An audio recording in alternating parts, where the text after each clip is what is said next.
Alright, today we're going to be looking at section 5.3, the fundamental theorem of calculus. Basically, it is going over a simplified version. Instead of looking at Riemann sums to find the area, we're going to be looking at what we call this area function, and it's going to be integration. So it's showing you a of x is going to be the area.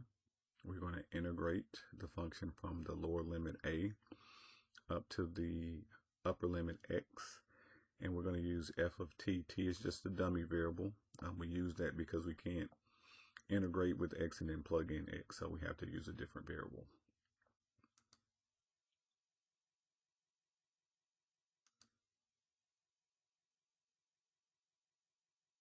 I think I went 2 pages. Let me make sure. All right, so just here's some illustrations just showing us that this actually gives us the area from the lower limit to the upper limit. Even if we move it, we can change that limit and it still continues to give us the total area, the net area for the region bounded by the axis and the curve. Here's a little bit more of a formal definition. F is a continuous function. T is greater than A. The area function F with left endpoint A is given by capital A of x is the integral from little a to x f of t dt. Here are some examples comparing functions, plugging in those values and seeing how it works.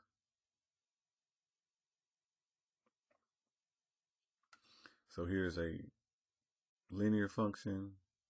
It makes a trapezoid shape between those two limits, and it just kind of shows you the area of a trapezoid compared to doing the trapezoid formula, which is 1/2 base 1 plus base 2 times height, and using the area function.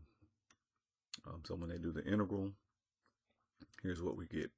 Now, I haven't noticed in the text, I don't know if they've updated it, the power rule. So I will be showing you that when we do the problems in my math lab, how they're coming up with this function here.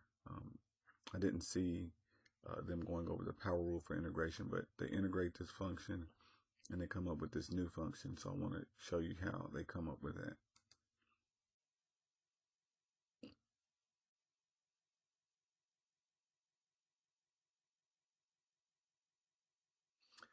Then it goes over showing when we go backwards and we take the the derivative of the function, we end up with what we started with. And so fundamental theorem of calculus is connecting the integral and the derivative. So this is a little bit of a proof how that area function is equal to that. The derivative of the area function equals the original function.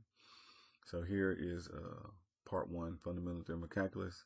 Area function integrated from a to x, f of t, for a less than x and x is less than b. Continuous, differentiable. It satisfies that the derivative of that area function is equal to the original function. And it says equivalently, a prime is equal to the derivative of the integral of ft dt, which is going to be equal to f of x. Given a is an antiderivative, f of x is going to be equal to ax plus c. So whenever we do a integral, we're going to get a plus c plus a constant.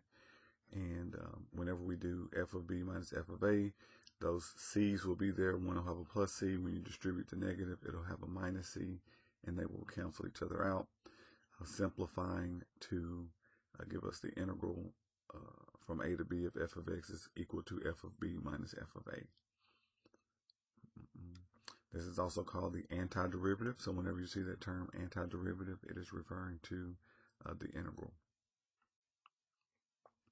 Again, here is it spelled out, fundamental theorem of calculus, and the simplified form is when we take the integral from a to b of little f of x, we get big F of b minus big F of a. And then we get a few examples.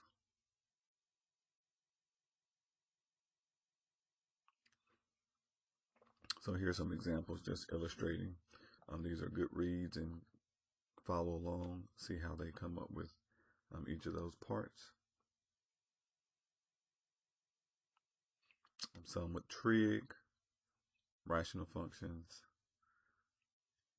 Again, net area when we find the integral. When we find the integral, it does it all for us whenever we do the integration. And again, it's showing us, it's doing the power rule with integration. Usually I remember seeing that in the section, but I don't see it. And then it talks about the chain rule with integration. So we have to do a substitution. So we'll talk about the chain rule when that comes into play.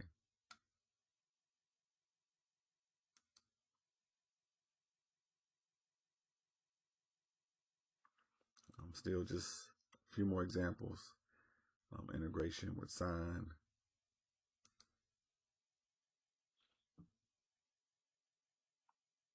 And then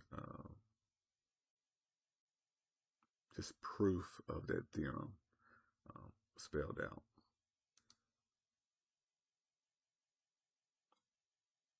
Continuing, and then that will be it. So we'll jump into my math lab and start working some examples.